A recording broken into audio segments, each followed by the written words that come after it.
Unlike the mature story of The Lord of the Rings, The Hobbit was always a children's book. But that changed in 1960. By that point, The Lord of the Rings was already published and successful, but Tolkien had a problem. As a writer who is notoriously detailed and consistent in his world building, Tolkien was bothered by the discrepancies between the whimsical world of The Hobbit and the more serious world of The Lord of the Rings. Deciding these differences needed to be reconciled, Tolkien began a full rewrite of The Hobbit. This is the story of Tolkien's Hobbit for adults. This Hobbit rewrite changes its original story in 3 key ways. The first is adding a level of suspense and dread that simply didn't exist in the original. Tolkien's style of building tension is often more about what he omits rather than what he describes. At one point, Bilbo and the dwarves find themselves on the edge of a sinister-looking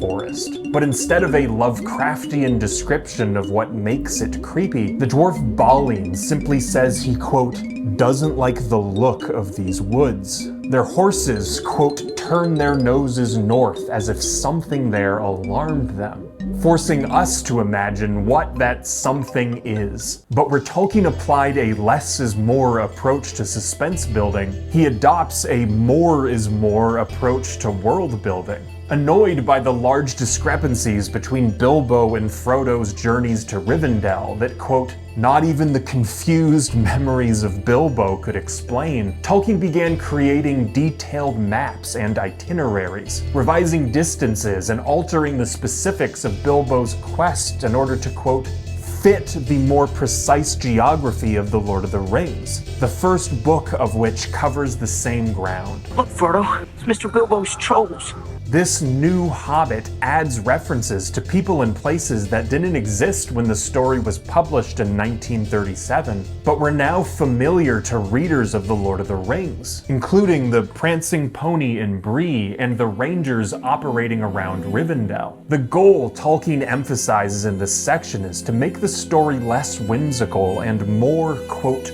credible. This goal is also at the heart of its third and most stark category of change, its characters.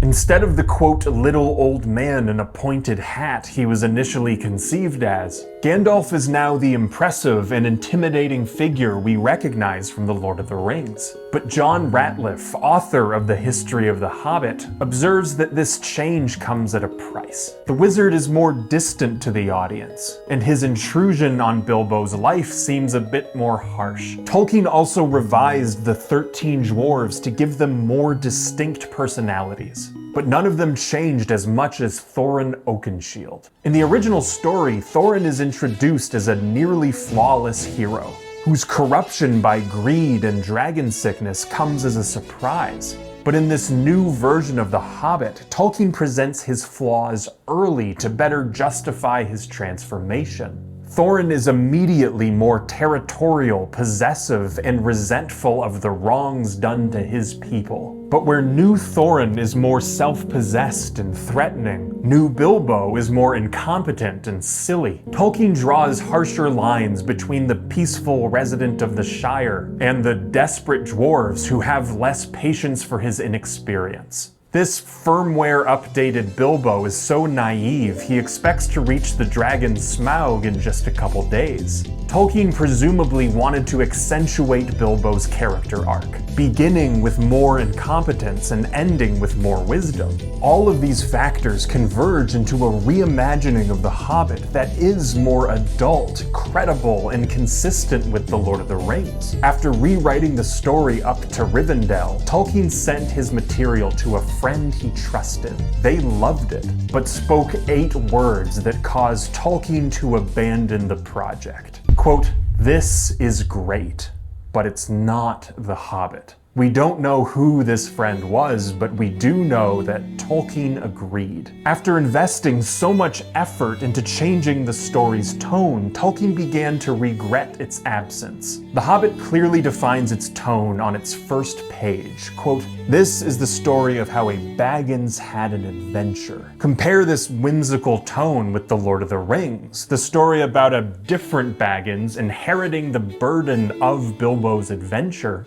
and sacrificing himself to destroy it. This was the first, but not the last time, that the tonal differences between The Hobbit and The Lord of the Rings would be a problem.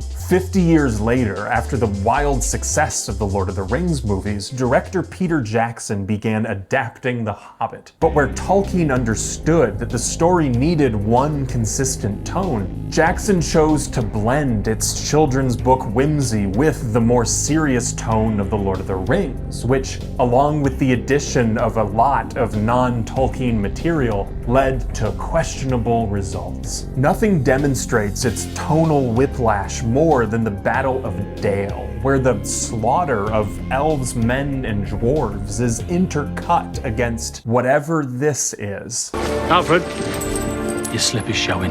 Tolkien's restraint is an underrated part of what made him a great author. And so as fun as his rewrite sounds, I trust his gut feeling that you can't force The Lord of the Rings into The Hobbit without cheapening both stories. Thanks for watching. If you enjoyed this video, consider subscribing.